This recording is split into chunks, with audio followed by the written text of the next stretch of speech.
সুপ্রভাত। কেমন একটা আফগানিস্তান আফগানিস্তান গন্ধ আসছে না? মনে হচ্ছে এটা পশ্চিমবঙ্গ নয়। মানে যদিও এখন হয়ে থাকে, পরে নাও থাকতে পারে। না মানে এখন বলা হচ্ছে মেয়েরা সন্ধ্যের পরে কেন বাইরে থাকবে, কিছুদিন পরে বলা হবে মেয়েরা একা একাই কেন বাইরে বেরোবে, কিছুদিন পরে বলা হবে এই প্রফেশনগুলো মেয়েদের জন্য সেফ নয়, কিছুদিন পরে বলা হবে যে মেয়েরা বাইরেই কেন বেরোবে, তারপরে আরও আরও আরও আরও অনেক রকমের রেস্ট্রিকশন লাগানো হবে। না মানে কিছুদিন আগেই তো শুনছিলাম নাকি কলকাতা ইন্ডিয়ার মধ্যে সবথেকে সেফ সিটি। এইটা সেফটির নমুনা।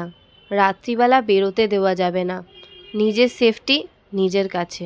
না মানে আমি রাস্তায় বেরিয়ে আমাকে যদি গাড়ি ধাক্কা দিয়ে দেয় সেটা তো আমার দোষ না, গাড়ি তো চলছে মানুষজনকে ধাক্কা দেওয়ার জন্য, তো মানুষজন কেন রাস্তা দিয়ে হাঁটবে? সিমিলারলি ক্রিমিনালরা তো বেরোয় ক্রাইম করার জন্য, সাধারণ মানুষজন মানে স্পেশালি মেয়েরা বাইরে কেন বেরোবে? কালকে কোনো পেশেন্ট মানে ফিমেল পেশেন্ট, সেও কিন্তু হসপিটালের ভিতরে মানে যদি প্রাইভেট হসপিটাল হয় সেখানে গিয়ে লোপাট হয়ে যেতে পারে। কারণ প্রাইভেট হস্টেলের দায়িত্ব যখন প্রশাসন নিতে পারবে না, সরকার নিতে পারবে না, তাহলে তো প্রাইভেট হসপিটালের ভিতরে কি হবে না হবে সেটারও দায়িত্ব সরকার প্রশাসন কেউ নিতে পারবে না। পুলিশ কারোর ঘরের ভিতরে গিয়ে গিয়ে নাকি দেখবে? আরে পুলিশ কেন ঘরের ভিতরে গিয়ে গিয়ে দেখবে? ঘরের ভিতরে তো অনেক লোকজন থাকে, হস্টেলের ভিতরে তো অনেক লোকজন থাকে, ঘর থেকে বাইরে বেরিয়ে যাতে আমরা সেফলি থাকতে পারি সেই জন্য পুলিশ প্রশাসন। আমরা কি বলেছি কারোর বাড়িতে গিয়ে পাহারা দাও?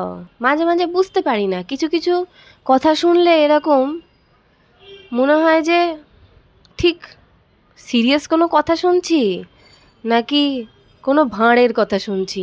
মানে ওই আগেকার দিনে ভাঁড় ফাড় হতো না, যেমন গোপাল ভাঁড় সবসময় হচ্ছে মজার মজার বোকা বোকা কথাবার্তা বলে লোকজনদেরকে এন্টারটেন করতে থাকতো। এখন এইসব কথা শুনে এইরকমই মনে হচ্ছে।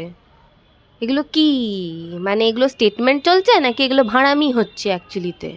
মানে রাজ্য না একটা সার্কাসের জায়গা হয়ে গেছে পুরোপুরি। 1 বছর আগে শুনেছিলাম রাত্রিবেলা 1টা-2টোর সময় একটা মেয়ে সেমিনার হলে কি করবে। না মানে ডিউটি তো ওর বাপ মা এসে দিয়ে যাবে তাই না, ও তো ডিউটি করবে না। না মানে এবার থেকে এরকম রুল হবে তাই না, যে নাইট শিফটে মেয়েদেরকে কোথাও রাখা যাবে না, কারণ অনেক প্রফেশনেই তো মেয়েদেরকে নাইট শিফটে থাকতে হয়। সেই প্রফেশনগুলোর থেকে এবারে তাহলে মেয়েদের নাইট শিফট হাটিয়ে দেওয়া হবে তাই না?